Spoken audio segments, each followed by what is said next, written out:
माता देवहूति ने एक बात बड़ी सुंदर कही, एक कपिल देव, जो ज्यादा भजन करता है, पूजन करता है, स्मरण करता है, उसी को दुख भगवान क्यों देता है? पड़ोसन कभी मंदिर नहीं जाती, अगरबत्ती नहीं लगाती, कभी किसी को 1 रुपया दान नहीं करती, वो तो खूब फले फूले।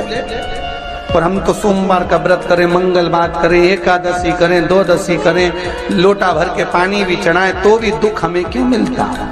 बोलो री जी सही है कि गलत है? उसका उत्तर कपिल देव जी महाराज ने दिया, मां सुनो,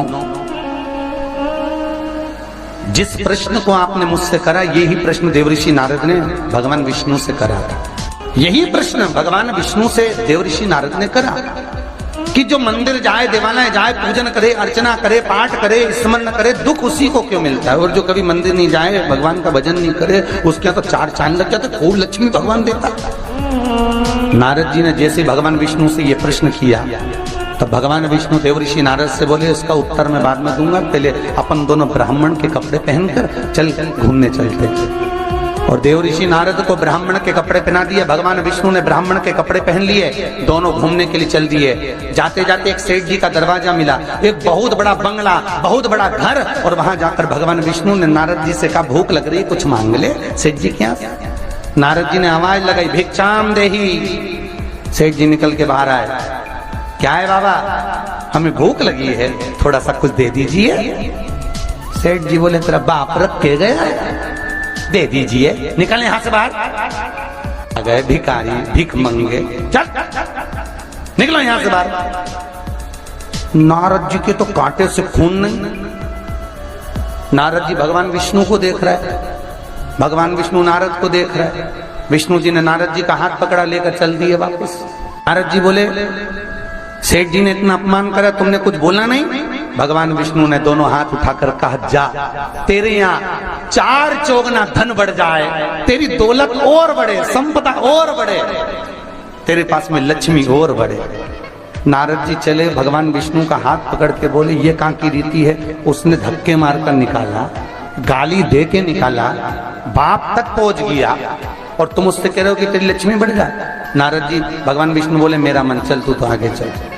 और भगवान विष्णु लेकर चले तो एक बूढ़ी बुजुर्ग माता बैठी थी एक कमरे में, एक घर के अंदर।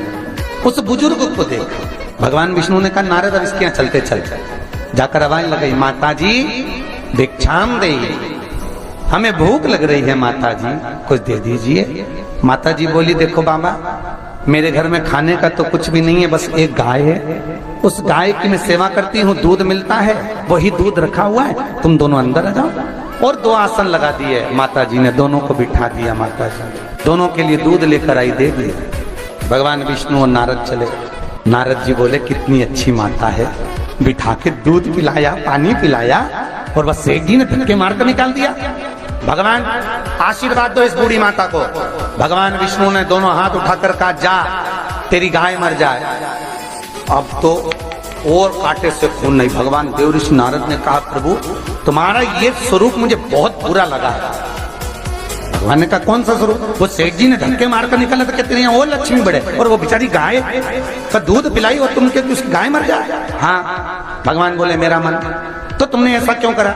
भगवान बोले, नारद तू मेरी लीला नहीं समझता ना। नारद जी बोले, कभी समझूंगा भी नहीं, पहले बताओ ये क्यों हुआ, लीला जाने दो, मुझे तो ये बताओ।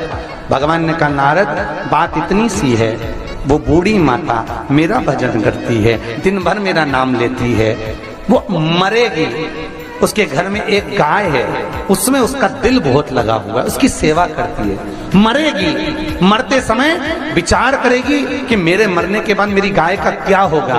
गाय की याद करते करते जब मरेगी तो उसको गाय की योनि मिल जाएगी, वो भगवान के पास नहीं आ पाएगी, विष्णु के पास नहीं आ पाएगी, इसलिए मैंने उसके मरने से पहले उसकी गाय को मार दी। नारद जी बोले, ये तो समझ में आ गया, पर अब ये बताओ कि वो सेठ जी को लक्ष्मी क्यों बढ़ाई?